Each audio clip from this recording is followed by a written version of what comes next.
आज दिवसभर पंकजा मुंडेंचा प्रचार कसा असतो ते आपण बघितलं आणि प्रचार संपताना ही आपल्याला अशी परफेक्ट फ्रेम बघायला मिळते. पंकजा मुंडे, धनंजय मुंडे आणि प्रीतम मुंडे. किती वर्षांनी परळीला हे चित्र दिसत आहेत, तीनही भावंड एकाच मंचावर. आम्ही एकाच मंचावर आता अनेक वेळा आलो, पण विधानसभेच्या प्रचारात 2009 नंतर 2009ला ज्यावेळेस पहिल्यांदा पंकजाताईंना इथं उमेदवारी मिळाली त्यावेळेस त्या निवडणुकीचं सारथ्य मी करत होतो आणि पूर्ण त्या निवडणुकीमध्ये जे पाहिलं त्या आठवणी आज या ठिकाणी त्याच्या उजळणी होती आणि त्याचा एक मला सर्वांनाच जे जीवाभावाचे सगळे कार्यकर्ते आमच्या कुटुंबाशी जोडलेले त्यांना एक अभूतपूर्व आनंद. तुम्हाला केव्हा रिअलाइज झालं धनुभाऊंना आणि तुम्हाला की एक है तो सेफ है?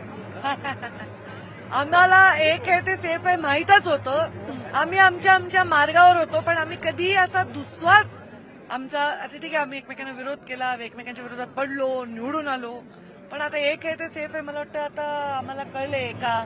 1 वर्ष झालं काय कळून आपल्याला 19च्या निवडणुकीनंतरच कळलं. 19च्या निवडणुकीनंतर जय पराजय झाला त्यावेळेसच कळलं. त्यावेळेसपासूनच एक आहे तो सेफ आहे हा विषय.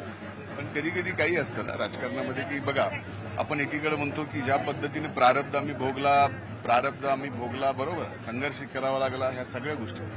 पण त्यामध्ये काय झालं, ताईंचं नेतृत्व पण पुढे आले, त्या आमदार झाल्या, त्या महाराष्ट्राच्या नेत्या झाल्या, आज देशाचं काम करतायत, मंत्री झाले, मीही विरोधी पक्ष नेता झालो, मीही मंत्री झालो. म्हणजे काही गोष्टी अशा आहेत की आपण वाईट झालं म्हणतो, प्रारब्ध म्हणतो, काही गोष्टी त्यातनं सुद्धा चांगल्या असतात. म्हणजे प्रत्येक गोष्ट जी वाईट होते त्यातनं काहीतरी चांगलं होतं. म्हणजे हे असं एक विषय आहे.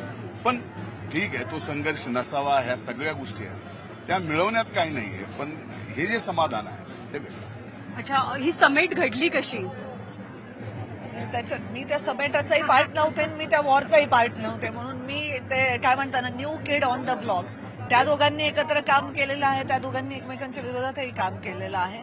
पण मी मात्र या लोकसभेच्या निवडणुकीला आम्ही तिघं एकत्र, हे माझ्यासाठी पहिला अनुभव होता लोकसभेला. आणि आता कोणी घडवली समेट, कशी घडली? कोणी आम्हाला गरज नाही, आम्ही दोघे एवढे सक्षम आहोत. समेटचा मुद्दाच नव्हता. त्यांनी म्हटलं जसं की 19 नंतर ज्या घटना घडत गेल्या आणि जसं धनंजयची प्रकृती बिघडली, तो ऍडमिट होता, खूप म्हणजे सिरियस ऍडमिट होता, त्याला आजारी होता आणि मग त्यांचा फोन आला मला पीएचा की ते खूप आजारी आहेत. तर मग मी गेले आणि हळूहळू आमची मनात तर दुरी नव्हतीच. तुम्ही म्हणले ना कुणी हे सगळं केलं, परमेश्वर.